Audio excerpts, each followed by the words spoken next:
Hi guys, तो आज मेरा चीट डे है। तो सुबह उठ के बाद मैंने पिया एप्पल साइडर विनेगर प्लिक्स का। फिर मैंने खाया समोसा, खूब सारी इमली की चटनी डाल के, काफ़ी अच्छा हो रहा था। फिर दिन में मैंने खाई मैगी विद मैक्रोनी कुछ वेजिटेबल्स के साथ, और मेरे घर में आम उगा था तो उसमें नमक और मिर्च डाल के खाया। मैं और मेरी friend first time gravy laughing try करने गए, तो मुझे चॉपस्टिक से यूज़ करना आता नहीं था, इससे मैंने कांटे वाले चम्मच से खाया। ठीक हो रहा था, खाने में ठीक ठीक था।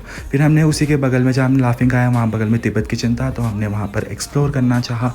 तो हमने यहाँ पर ट्राई किया किम्बैप, जो कि मुझे बहुत ज़्यादा ब्लैंड लगा। किमची थोड़ी खट्टी थी, किमची अच्छी थी, बट किम्बैप बहुत ब्लैंड हो रहा था। फिर मैंने ट्राई किया इनका कोरियन कॉर्न डॉग, और इसके अंदर जो चीज़ थी वो भी पूरी तरीके से मेल्ट नहीं हो रही थी, जिससे बाहर जो सॉस लगे उसी का टेस्ट आ रहा था। दिखने में काफ़ी अच्छा था, बट खाने में उतना सही नहीं लगा मुझे। बाकी मैंने माचा बबल टी ट्राई करी, ये बहुत ज़्यादा टेस्टी हो रही थी, एंड आई विल रिकमेंड कि आप सबको ये ज़रूर ट्राई करनी चाहिए।